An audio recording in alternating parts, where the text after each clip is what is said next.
This wedding is absolutely stunning, darling. Everything is perfect. I know, and the food so far has been exquisite. This is the family embarrassment we all have to deal with. At my son's wedding, his new wife introduced me to her wealthy parents. Everyone laughed until her father stared at me and gasped. "Aren't you the secret multi-millionaire who bought my company? I'm glad you're here. If you're watching this video, please give it a like, subscribe to the channel, and tell me in the comments where you're hearing my story of revenge. I want to know how far it's gone." My name is Emily Turner, but most people just call me Emily. I've spent the last 15 years perfecting the art of being strategically invisible, which turned out to be great preparation for what was coming. My son Dylan had been dating Jessica for 8 months, and I had only seen her twice before today. 2 brief encounters where she asked me very direct questions about my modest lifestyle and whether I might need help with my expenses as I got older. The wedding was spectacular, I have to admit that. The Reynolds estate stretched for more than 50 acres in the rolling hills of Virginia, with a private chapel that could hold 300 people and gardens that must have cost millions of dollars. Jessica walked down the aisle in a dress that probably cost more than what most people earn in a year. And Dylan looked happier than I had seen him since his father passed away. I chose my own outfit very carefully. A simple navy blue dress from a nice department store paired with my grandmother's pearl necklace. Nothing flashy, nothing that would draw attention. I learned a long time ago that the key to privacy is to look exactly like what people expect to see. A widow living comfortably but modestly on an engineer's pension and her late husband's life insurance. The ceremony was beautiful, though I couldn't help but notice how Jessica's mother, Paula, was sizing me up like I was a piece of furniture that didn't quite match the decor. But the reception was where everything changed. The Reynolds family spared no expense. Ice sculptures, a 12-piece orchestra, and enough flowers to open a floral shop. I was at a table in the corner watching my 32-year-old son dance with his new wife when Jessica approached with her parents. "Mom, Dad," she said with that sickly sweet tone that sets your teeth on edge, "I want you to meet Dylan's mother." And then she said the words that changed everything. Robert Reynolds' eyes locked onto my face with a look of recognition that made my stomach turn. "Emily Turner," he murmured, and just like that I was no longer invisible.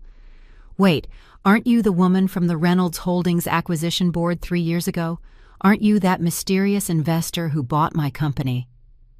Robert Reynolds' words cut through the noise of the reception like a knife through silk. The color drained from Jessica's face as she looked back and forth between her father and me, her look of superiority replaced by pure confusion. Paula Reynolds' diamond bracelet sparkled as she brought a hand to her neck, and I could almost hear the gears turning in her socialite mind. The truth is, most people don't know what real wealth looks like. They expect diamonds and designer clothes, luxury cars and flashy displays. They don't expect a woman in a simple but elegant dress who shops at normal stores and drives a reliable sedan. That's exactly what I've counted on for the last 15 years. It all started with an invention by my late husband, Thomas, a small piece of technology that revolutionized the efficiency of cell phone batteries. We were both engineers, Thomas and I, working for a tech company in Austin in the early 2000s. When Thomas developed his power management system in 2010, we thought we might be able to retire comfortably. We never imagined we were sitting on a gold mine.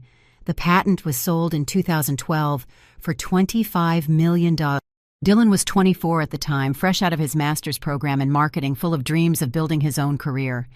That same day, Thomas and I made a decision that would shape the next 13 years of our lives. We told Dylan we had received a nice payout, enough to be comfortable, but nothing extravagant. He never questioned it. He probably assumed it was $1 million or $2 million at most. What Dylan didn't know was that the $25 million was just the beginning. Thomas and I took that money and began to invest it systematically. First in conservative stocks, then in growth companies as we learned the market. Real estate in emerging areas, tech startups with solid foundations. Thomas had a gift for spotting undervalued opportunities before anyone else. By the time he passed away 5 years ago in 2020, our portfolio was worth over $800 million. $800 million. The same amount I used to acquire Reynolds Holdings 2 years after Thomas's death. The irony was delicious. While Jessica was looking down on me and asking if I needed help managing my finances, I had been the anonymous investor who saved her father's company from ruin, the same company he almost destroyed with his reckless ambition and poor debt management, forcing him to sell to what he thought was a corporate investment firm. That firm was a shell company controlled by me. I bought Reynolds Holdings not for revenge, but because its core business was solid despite Robert's mismanagement. It had a good structure, strong client relationships, and talented employees. Under proper financial supervision, it thrived again. The man whose daughter had just called me the family's embarrassment had been living off my business decisions for the last 3 years. "I'm sorry," I said in a low voice, looking directly at Robert. "I think you're confusing me with someone else." But we both knew he wasn't. I could see the memory in his eyes of that boardroom meeting where I sat silently while my lawyers handled the negotiations. Back then, he barely spoke to me, assuming I was just someone's wife there, as a formality. Now, as Jessica stared at us with growing alarm, I realized my carefully guarded privacy was about to become a very big problem. The next morning, I was in my cozy apartment sipping coffee from my favorite mug, watching Dylan pace back and forth in my living room like a caged animal. He had called me at 7 a.m. demanding answers I wasn't ready to give. I hadn't slept a wink. My mind kept replaying Robert Reynolds' face when he recognized me and the panic I saw in Jessica's eyes. "Mom, you have to help me understand what happened last night," Dylan said, running his hands through his hair like a frustrated kid. "Robert Reynolds pulled me aside after you left. He asked me some very specific questions about Dad's patents and your investment activities." I had quietly slipped out after Robert's revelation, claiming I was tired. The truth was, I needed time to think. 15 years of carefully protected privacy had crumbled in a single moment, and I didn't know how to handle the fallout. Dylan was different from his father. While Thomas was methodical and strategic, Dylan was direct and emotional. "What kind of questions?" I asked, though I could already guess. He wanted to know about Dad's tech patents, about whether you were involved in major business deals, about our family's real financial situation. Dylan stopped pacing and stared at me with those serious brown eyes he'd inherited from Thomas. "Mom, he seemed to think you were some kind of major investor. It was weird." Suddenly, my coffee tasted bitter. This was the conversation I had been both expecting and dreading. Dylan had built his career as a senior marketing manager through his own talent and hard work. He had earned his place at a respected company, bought his house with years of savings, and lived modestly because he thought those were the values Thomas and I had taught him. How could I explain that while he worked 60-hour weeks for a raise, I could have bought his entire company without even noticing it in my budget? That while he saved for his down payment, I was managing a portfolio worth more than a small country. "Dylan, sit down," I said gently. "We need to talk." But before I could continue, my phone buzzed. It was a text from Jessica. "Emily, I think we should have lunch today. There are some things Dylan and I want to discuss with you." I showed the message to Dylan, watching his face shift from confusion to concern. "What do you think she wants to talk about?" he asked. I had a pretty good idea. Jessica Reynolds was not the type to leave things unresolved, especially when money was involved. She had probably spent all night grilling her father about his suspicions, and now she was ready to dig deeper. The question was, how much had Robert really figured out from that one brief meeting 3 years ago? "I think," I said cautiously, "that your wife is a lot smarter than we've given her credit for." Just then Dylan's phone rang. Jessica's name flashed on the screen. He answered, and I could hear her voice bright and artificially cheerful. "Dylan, honey, I was hoping we could all have lunch today. There are some family matters I'd love to discuss with your mom now that we're officially family." When he hung up, Dylan looked at me with the same expression he used to have as a teenager when he suspected I knew more than I was letting on. "Mom, is there something you need to tell me about our family's finances?" Outside my window, I watched the familiar rhythm of people heading to work, people with normal worries about meetings and deadlines. I envied that simplicity. "Everything," I finally said. "I need to tell you everything." Jessica had arrived at the restaurant 45 minutes early. She was already seated at a corner table when Dylan and I walked in. She had picked the most expensive place in the city, I noted, and had chosen a table with the best view. Her blonde hair was perfect, and she wore a designer suit I'd recently seen in a magazine. "Emily Dillon, thank you so much for coming," she said, standing to hug us. Her smile was radiant, but I caught the calculating look in her green eyes as she scanned my simple black dress and understated jewelry. I ordered a bottle of nice wine to celebrate us being a family. It was a Bordeaux that cost nearly $1,000. Clearly, Jessica was setting the tone. "That's lovely, dear," I said as I sat down. "Though perhaps a bit much for a casual family lunch, don't you think?" "Oh, I don't think there's anything casual about our family anymore," she replied, her smile never faltering. "Last night I had a long chat with Daddy about his business experiences. He told me some fascinating stories about corporate acquisitions and anonymous investors." Dylan looked between us, sensing a tension he couldn't quite place. "Jessica, what does that have to do with this lunch?" She ignored him completely, her focus entirely on me. "You know, Emily, I studied business at Wharton. I love everything about corporate finance, especially complex investment structures and shell companies. Dad mentioned that when they bought Reynolds Holdings, the buyer acted with surprising discretion." I took a sip of wine and waited. I wanted her to make the first move. "The funny thing about discreet investors," she continued, "is that they usually have very good reasons for their privacy. Generally, it's related to large fortunes they prefer to keep out of the public eye." "That sounds reasonable," I responded calmly. Jessica leaned forward slightly, adopting the tone of someone about to share a juicy piece of gossip. "Dad said the woman at the acquisition meeting was quiet, elegant, and seemed to leave everything to her lawyers. But he felt she had the presence of someone used to making important decisions." Dylan was now staring at me as if things were starting to click into place.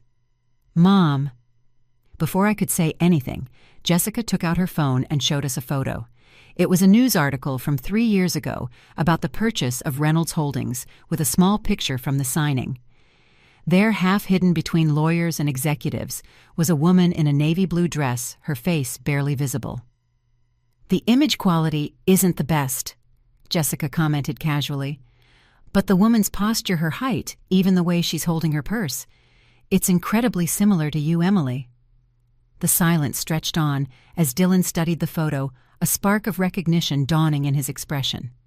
I had to admire Jessica's homework, but at the same time, I felt the walls of privacy I had so carefully built begin to crumble. "What a curious coincidence," I finally said. "Right." Jessica's smile now had a sharp edge to it. "Of course coincidences happen all the time. Like my family's financial problems, starting just when someone paid nearly $700 million for my dad's company. Or like that mysterious investor completely disappearing after the acquisition, almost as if she preferred to stay anonymous." Dylan put his wine glass down with a trembling hand. "Mom, tell me you're not who she thinks you are." I looked at my son, the young man I had raised to value honesty and integrity above all else, and I knew that 15 years of well-intentioned lies were finally catching up to me. "Dylan, there are things about your father's patents and our investments that I never told you." Jessica's triumph was written all over her perfectly composed face. But as I watched her savor what she clearly believed was her victory, I wondered if she had any idea what she had just unleashed. 3 days later, I was in my financial advisor's downtown office watching James Sullivan review the documents I'd requested. The lunch with Dylan and Jessica had ended with my son storming out in anger after I confirmed his worst fears, and with his new wife making veiled comments about family financial planning. Now I needed to understand exactly what I was up against. "Emily, I have to say this is an unusual request," James said, adjusting his glasses as he looked over the financial profile of the Reynolds family. "What's with the sudden interest in your daughter-in-law's family history?" I had called James the morning after our disastrous lunch and asked for a full workup on the Reynolds' current financial situation. What I was discovering was far more complicated than I imagined. I didn't realize that when I bought Reynolds Holdings, I was essentially acquiring my future daughter-in-law's inheritance. James raised his eyebrows. Your daughter-in-law, the one who just married Dylan. When I nodded, he let out a low whistle. That's complicated. Tell me something I don't know. He pulled up several files on his computer. Okay, let's go over this. In 2021, Reynolds Holdings was struggling to make payments on the expansion loans they took out in 2019. Robert Reynolds had over-leveraged the company, buying up smaller competitors, and when the economy tightened, they couldn't handle the debt. I remembered that acquisition well. It was one of my most strategic investments, buying a solid company at a discount because of a temporary financial crisis. What was the family's expectation at that time? According to the records, Jessica Reynolds was positioned as her father's heir. She'd worked there during college summers, got her MBA with a focus on family businesses, and told everyone she was set to take over the company. It was all starting to fit together in a very uncomfortable way. So, when I acquired the company and brought in professional management, I basically eliminated her career path. More than that, you eliminated what she considered her birthright. James opened another document. This is where it gets interesting. I've been tracking some discreet inquiries into your investment activities. Someone has been asking questions about shell companies' acquisition structures and anonymous investors. A knot formed in my stomach. What kind of questions? Professional-level questions. The kind of research that suggests someone with business training and legal connections is involved. He turned his monitor toward me. Emily, I think your daughter-in-law hired a private investigator. The implications hit me immediately. 15 years of careful legal structures and deliberate privacy could be unraveled if someone was motivated enough. How vulnerable are we? That depends on how deep they want to dig. Your privacy structures are solid, but they're not impenetrable. A determined investigation with legal backing could eventually trace the ownership back to you. I thought about Jessica's attitude at lunch, how she presented her findings like a chess player revealing her checkmate. What would you recommend? Honestly, get ahead of it. If she's building some kind of financial claim or trying to appeal to a sense of family obligation, you need to control the narrative before she exposes you. James leaned back in his chair, thoughtful. But Emily, there's something else. If this goes public, it won't just affect you. Dylan's career could be compromised if it looks like his success was tied to a family fortune he didn't even know about. I hadn't considered that. Dylan's reputation was built on his own hard work. If people knew his mother was a secret tycoon, they would question every promotion he ever got. It was a painful irony. I had hidden my fortune to protect him, and now that very secret could destroy everything he had worked for. There's one more thing. James continued, pulling up a final document. The Reynolds family's current financial situation is more fragile than it looks. They've been maintaining their lifestyle with loans, probably waiting for Robert to find another business opportunity or for Jessica to marry someone rich. And now she thinks she has. Exactly. But Emily, if she's planning to ask for financial support or get involved in your investments, you need to be prepared. This is about to become more than just a family disagreement.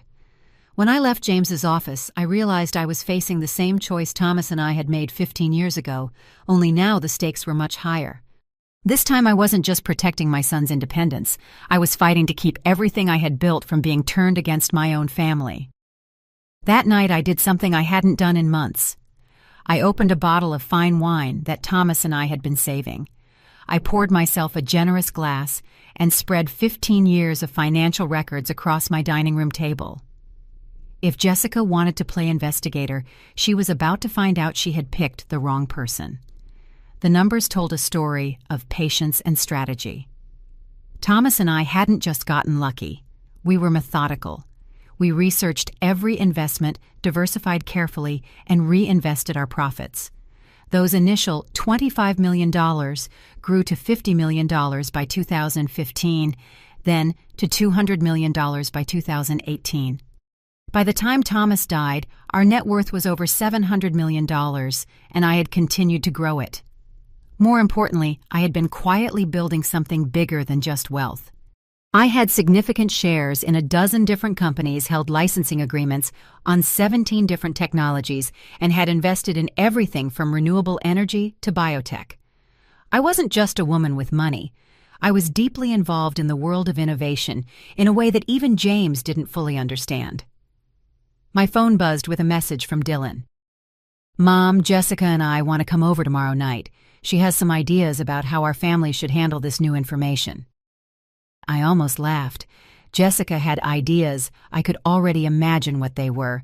Something involving trusts and family board meetings with a more collaborative approach to my money. What she didn't understand was that I'd been managing expectations and protecting my interests for longer than she'd been alive. I opened the legal documents James had given me on the Reynolds finances. Their situation was even worse than I thought. Their family estate was mortgaged to 80% of its value.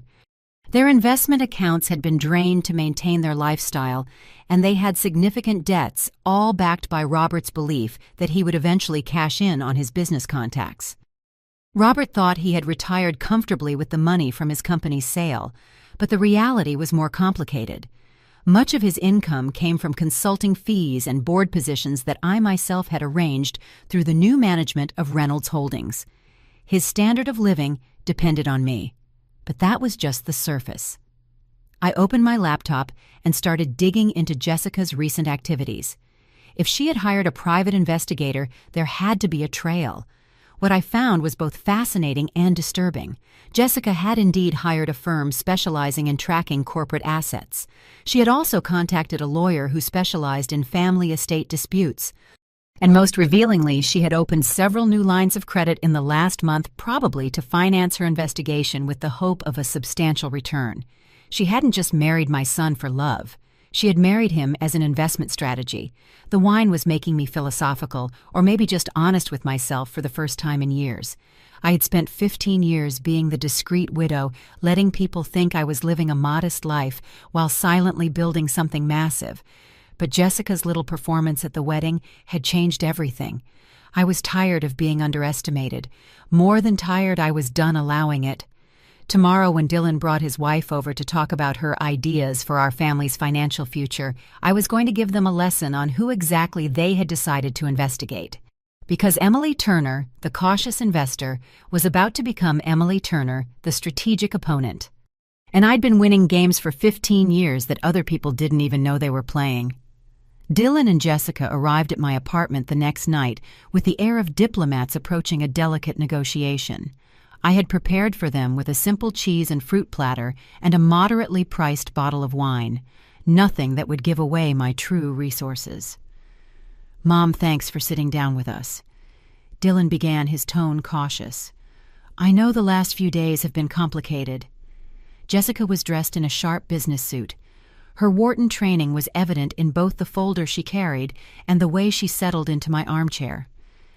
"Emily, I want to start by saying that everything we discuss tonight is for the family. We're all on the same side here." I almost laughed. "Of course, dear. What did you want to talk about?" She opened her folder, revealing several neatly prepared documents.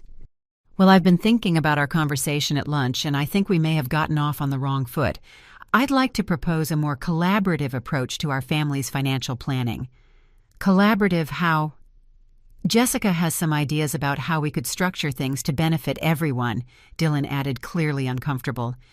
"The thing is, Emily," Jessica continued, "family wealth works best when it's managed strategically across generations. Dylan and I were talking about creating a structure that protects your privacy but also allows for more transparency in our planning." There it was. I took a sip of wine and waited. We were thinking of establishing a family foundation, something that would allow us to make charitable donations, gain tax advantages, and coordinate our investments. She pulled out what looked like a preliminary legal draft. "I've already had some initial talks with a lawyer specializing in family wealth management." The nerve was shocking. She finds out I have money and immediately starts planning how to access it, complete with legal consultations and formal proposals. It sounds quite thorough. "The foundation would be led by a board of family trustees," she continued, warming up. "You, me, Dylan, and any children we might have. It would give us all a voice in major financial decisions." Dylan looked at the documents, completely overwhelmed. "Jessica, maybe we should slow down." "Actually, Dylan, I think your wife has put a lot of thought into this," I said calmly. Tell me, Jessica, what did you have in mind for the initial funding of this foundation? Her eyes lit up. Well, I thought we could start with something substantial enough to make a real impact, maybe around $50 million to establish credibility in the philanthropic community. $50 million from the woman who called me a family embarrassment less than a week ago. And the board structure you mentioned, I continued casually. How would the votes be distributed? I think equal representation would be the most logical, she answered confidently.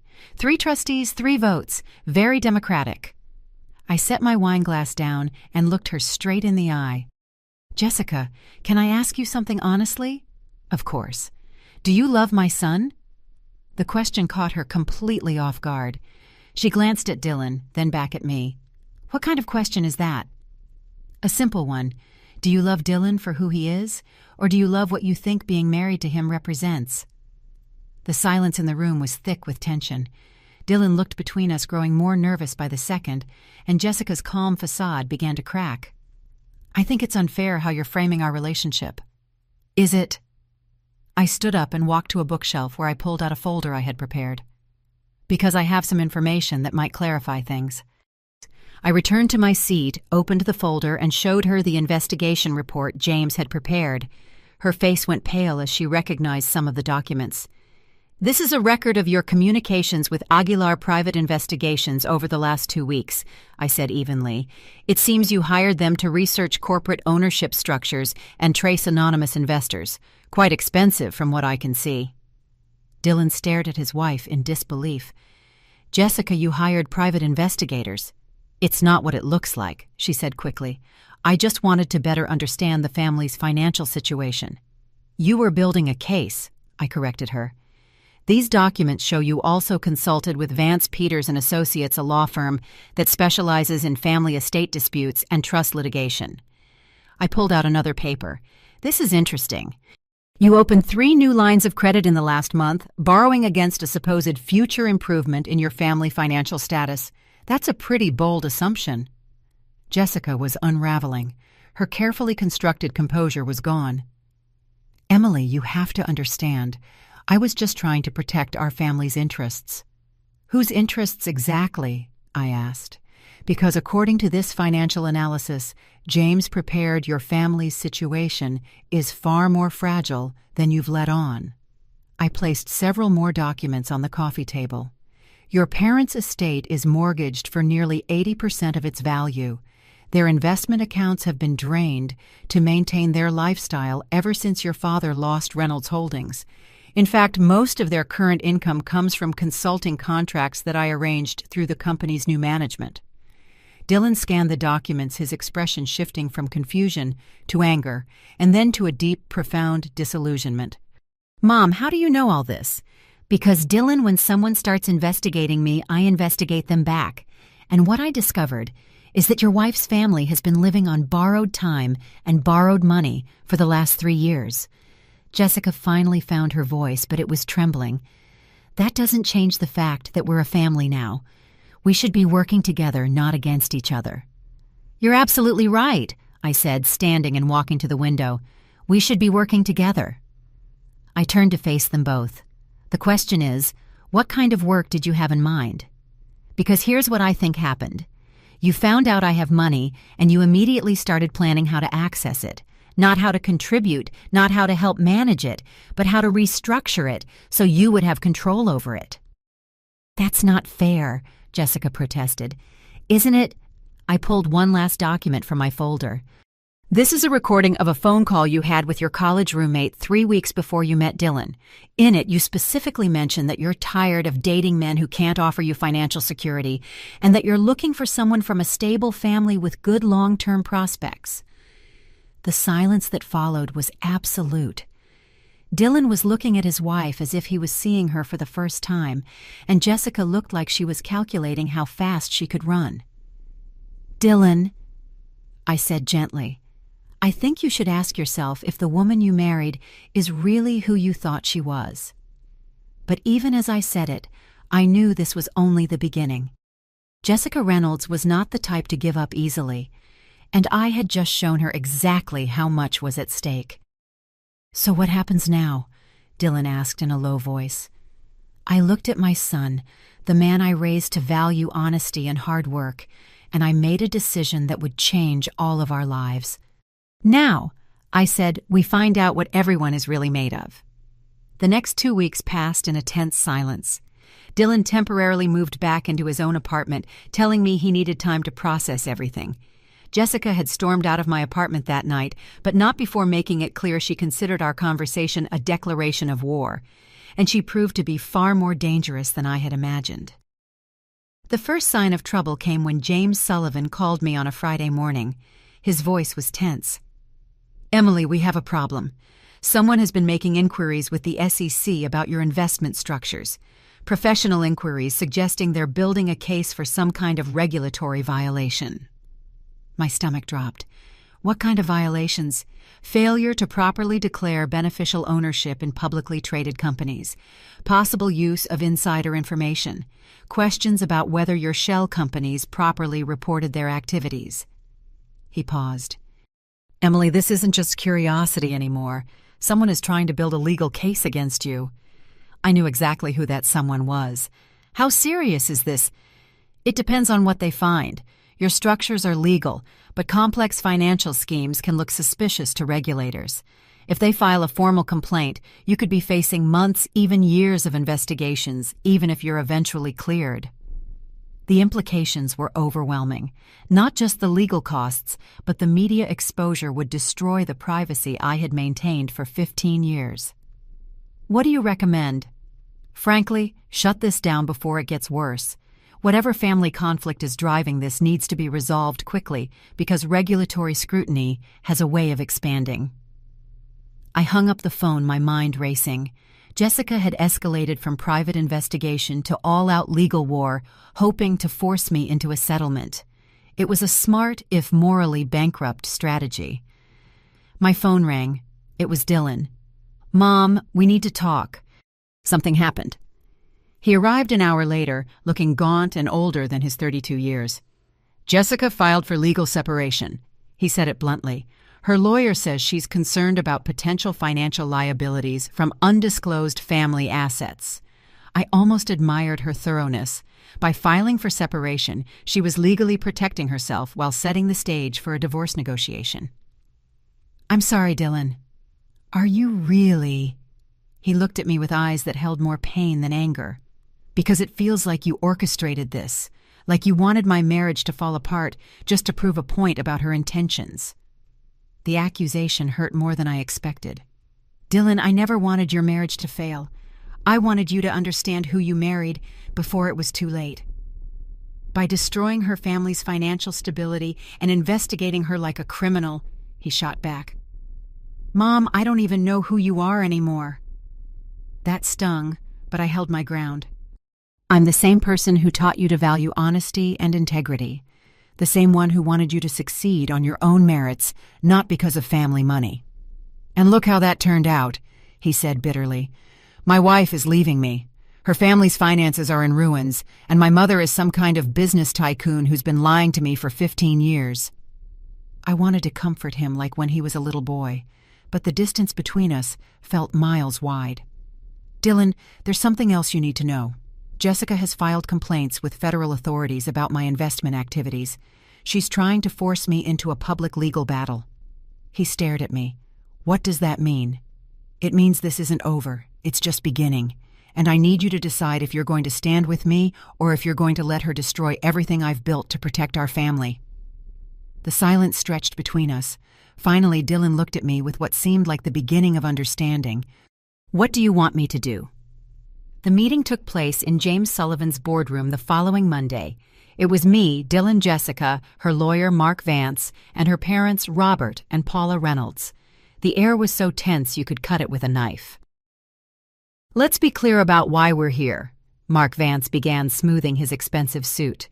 My client has discovered that Mrs. Turner has been concealing considerable assets while allowing her son's wife's family to suffer financial hardship. This suggests a deliberate pattern of deception that warrants investigation. James, sitting beside me, responded calmly.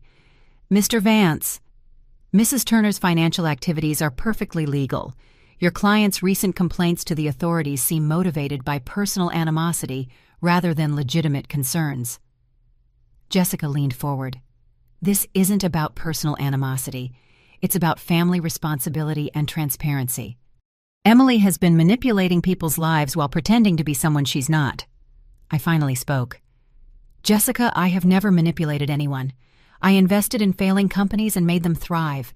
I kept my life private because I prefer discretion. Neither of those things is illegal or immoral. You bought my father's company and let him believe he had failed as a businessman, she shot back. Your father did fail as a businessman, I replied calmly. I saved his company and protected his employees' jobs. Under his management, Reynolds Holdings would have been bankrupt within months. Robert Reynolds, who had been silent, cleared his throat. Mrs. Turner, I appreciate what you did for the company, but you can't deny that you were strategic in hiding your involvement in our family's affairs. Strategic, yes. Deceptive, no. You never asked about my investments, and I was under no obligation to volunteer the information. Mark Vance pulled out a thick folder. Mrs. Turner, we have evidence that you used your financial position to manipulate several situations involving my client's family. The consulting fee payments to Mr. Reynolds, the timing of certain business decisions, even the investigation into my client's personal affairs. Evidence of what exactly? James asked. Of a pattern of control and manipulation designed to maintain power over this family's financial future. I looked at the people in the room, people who thought they understood the game they were playing. Mr. Vance, let me be very clear. I do not control your client's family. I do not owe them money. I do not owe them explanations. And I certainly do not owe them access to my assets. But you do owe your son honesty, Jessica interrupted, and basic respect to your daughter-in-law. Respect? A cold calm settled over me. You introduced me as a family embarrassment at your wedding. You hired investigators to dig into my private life. You filed regulatory complaints to force me into a financial settlement, and now you want to lecture me on respect. The silence that followed was deafening. Dylan, who had been quiet the whole time, finally spoke. What do you want, Jessica? What will it take to end this? She exchanged a look with her lawyer, then looked directly at me. I want a formal family financial agreement, something that establishes clear expectations and responsibilities for all parties. What kind of responsibilities? James asked. Mark Vance produced another document. We propose a family trust structure with shared governance. Mrs. Turner would contribute a substantial portion of her assets, approximately $15 million, to the trust, which would be managed by a family council for the benefit of all members. I almost laughed at the audacity. You want me to put my money into a trust controlled by a committee that includes the people who have been investigating me and filing complaints against me? We want a fair arrangement that protects everyone's interests, Jessica said. I stood and walked to the boardroom window, looking down at the street where people were going about their normal lives, oblivious to the financial war being waged 20 floors above. I have a counter-proposal, I said, turning to face the room. Jessica, you have 72 hours to withdraw all regulatory complaints and cease all investigative activities. In return, I will give you a settlement that allows you and your parents to maintain your current lifestyle without any further interference from me. What kind of settlement? Mark Vance asked suspiciously. $5 million? A one-time payment. In exchange, you will sign an agreement promising to never contact me or my son ever again. The room went completely silent. Dylan stared at me in shock. Mom, you can't be serious. But I was. I had just offered $5 million to permanently remove toxic people from our lives, and from the looks on their faces, everyone was beginning to understand just how serious I was about protecting what mattered. $5 million, Jessica repeated slowly, as if testing the words. To never contact Dylan again. That's right. Mark Vance was already doing the math. I could see it in his eyes. $5 million was more than his client could ever hope to win in a lawsuit, and it came without the risk of years of litigation. Mrs. Turner, that's a generous offer, but it seems designed to break up a marriage rather than solve a family conflict. Mr. Vance, that marriage was already broken. I'm just offering to pay for a clean break instead of a messy one. Dylan shot to his feet. Mom, stop! Both of you just stop! He looked around the room with an expression of pure disgust. This is insane. We're sitting here negotiating the price of my marriage like it's a business deal. And isn't that exactly what it's been? I asked softly. He turned to Jessica, his voice full of a pain that broke my heart. Jessica, I need you to answer something honestly. Did you marry me because you loved me, or because you thought I came from a family with money? The silence stretched for almost a full minute. Dylan, that's not a fair question, she finally said. It's the only question that matters. I watched my son's face as he waited for an answer that never came. In that silence, 15 years of careful choices, financial privacy, and silent protection all crystallized into one single moment of clarity. $5 million, I repeated, looking directly at Jessica. In addition, I will arrange for your parents to keep their house and for your father to keep his consulting position at Reynolds Holdings. You sign the papers and walk away from my family. And if I refuse, I smiled. And for the first time since this all began, it was a genuine smile. Then you get nothing. Your parents lose the house, your father loses his income, and you will spend the next several years tied up in lawsuits that will cost you far more than you could ever hope to win. Mark Vance was whispering urgently in Jessica's ear, no doubt explaining the absurdity of refusing. $5 million cash in hand versus years of expensive litigation with an uncertain outcome. I need time to think about it, Jessica said. You have until noon tomorrow. After that, the offer expires and you will face the full consequences of the complaints you filed. When the meeting ended, Dylan stayed behind. Mom, did you really just buy my freedom from my wife? No, sweetheart. I just gave you the information you needed to make your own decision. He was quiet for a long time. And if she takes the money, then you'll know exactly who she was and you can move on with your life. And if she doesn't, you'll still know who she was, and I will make sure she regrets ever trying to manipulate our family. Dylan looked at me with something that looked like a mixture of awe and fear. When did you become so ruthless? I took his question seriously. I think I always was Dylan. I just never had a reason to show it. At 11:47 the next morning, Mark Vance called James Sullivan to accept the deal. By 5 p.m., the papers were signed and the money was transferred. Jessica took the $5 million and vanished from our lives as if she had never existed. Dylan filed for divorce the following week, citing irreconcilable differences. 6 months later, he called me on a Sunday afternoon. Mom, I met someone. Her name is Sarah. She's a teacher, and she has no idea you're rich. How do you know? Because when I told her my mom lived in a nice apartment and drove a reliable car, she said it sounded like a woman who had her priorities straight. I smiled, feeling something in my chest finally unwind after all these years. She sounds perfect. When do I get to meet her? Next Sunday. But Mom, when we have dinner, can you just be the woman who taught me to work hard and treat people right? Can you leave the powerful businesswoman at home? I laughed, realizing that after 15 years of hiding who I was, I finally understood the difference between being invisible and being private. Of course, sweetheart. But if it turns out she's investigating our finances, the deal's off. Deal, he said, and I could hear his smile through the phone. For the first time in months, the future looked exactly as bright as I had always planned it to be. After everything that happened, I discovered that the greatest wealth I had wasn't my investments or my hidden accounts. It was the chance to start over, to decide how I wanted to spend my time, my energy, and my name. For years, I had lived in the shadows, afraid of the world knowing who I really was.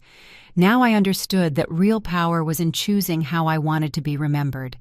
My first decision was simple. I sold the apartment where I had spent the last 15 years. It held too many ghosts. I moved to Santa Fe, a place that had always fascinated me with its art and history. There nobody knew me as the millionaire widow or the difficult mother-in-law. I was just Emily, a woman who enjoyed walking through the farmer's market and talking to local artists. I also started a small, quiet cultural foundation. No press releases, no gold plaques with my name on them. I called it the Thomas Fund in honor of my husband. We support young engineers from Austin and Chicago who dream of patenting their ideas but don't have the resources. Seeing kids from humble backgrounds present their prototypes at international fairs gave me a satisfaction no stock dividend ever could. Over time, the rumors about my fortune faded. The people in Santa Fe saw me as the lady who always came to the 8 a.m. service with a blue shawl, the same one who stayed after to hand out bags of groceries to families in need. I liked that simplicity, that chosen invisibility. My relationship with Dylan took time to heal, but we got there. There were awkward dinners and painful silences. But when I met Sarah, his new partner, I knew it had all been worth it. Sarah hugged me like she'd known me forever without asking about balance sheets or companies. She just said, "Now I see where Dylan gets his way of listening without judgment." It was then that I felt the bond between a mother and son, though strained, was strong again. At Christmas, for the first time in a long time, my table was filled with genuine laughter. No champagne glasses hiding social comparisons, just cookies, hot cocoa, and poorly sung carols. That night I stayed up late looking at the lighted tree and thought about how much Thomas would have enjoyed seeing our family free of masks.